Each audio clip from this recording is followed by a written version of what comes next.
மரணத்தை வென்ற ஆண்டவராகிய இயேசு கிறிஸ்து நாமத்தினால இந்த காணொளியில உங்களை வாழ்த்துகிறோம்.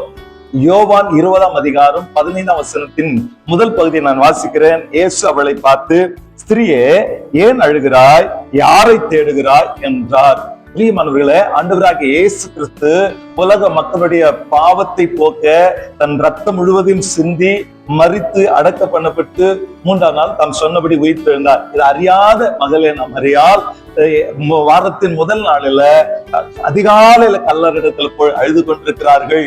அந்த சூழ்நிலையில 2 சீஷர்களும் வந்து ஒருவர் குனிந்து பார்த்தார், சீலைகள் வைத்திருக்கிறதை பார்த்தார்.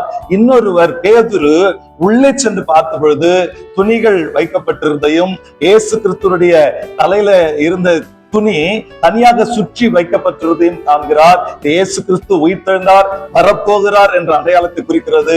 நாம் எவ்வளவு ஆண்டவர் சமூகத்துல காத்திருக்கிறோமோ அவ்வளவு வெளிப்பாடுகளை பெற்றுக்கொள்வோம். மகதலேனா மரியாளுக்கு தான் உயிரோடு இருக்கிறதை இயேசு கிறிஸ்து தெரிவிக்கும் பொழுது அந்த அம்மா தோட்டக்காரர் என்று எண்ணி விடுகிறார்கள். பிரியமானவர்களே, நம்ம துக்கம் சில நேரத்துல தொண்டை அடைக்கும், சில நேரத்துல நம்ம மனக்கண்களையும் குருடாக்கி விடும். ஆகவே பிரச்சனையை பார்த்து கொண்டிருக்காதீங்க.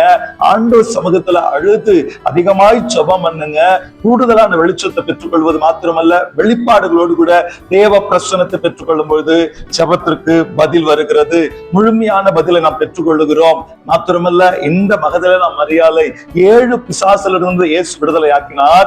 அந்த அம்மாவை தான் முதல் தன் உயிர்த்தெழுந்ததை அம்மாவுக்கு காட்சி கொடுத்தது மாத்திரமல்ல, அழுது கொண்டிருக்கிற சீஷர்களுக்கு நான் உயிரோடு இருக்கிறதை அனுப்பும்படி சொல்லும் பொழுது, என் தேவனிடத்திற்கும் உங்கள் தேவனிடத்திற்கும், என் பிதாவினிடத்திற்கும் உங்கள் பிதாவினிடத்திற்கும் நான் ஏறி போகிறேன் என்று சீஷர்களுக்கு சொல்ல சொன்னார். பாருங்க, தேவன் இயேசு உயிர்த்தெழுந்தவர், மரணத்தை வென்றவர், சாசை வென்றவர், பாதாளத்தை வென்றவர், நம்மை தேவனோடு கூட தன்னோடு கூட இணைத்துக் கொள்கிறார். என்ன ஒரு பாக்கியம் பிரியமானவர்களே. ஆகவே அழுது கொண்டிருக்காதீங்க, பிரச்சனை பார்த்து கொண்டிருக்காதீங்க.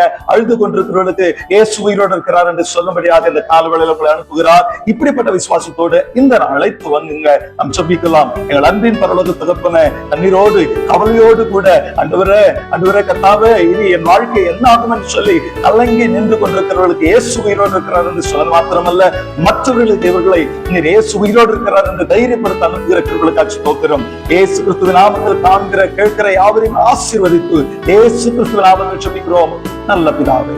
ஆமென். May God bless you.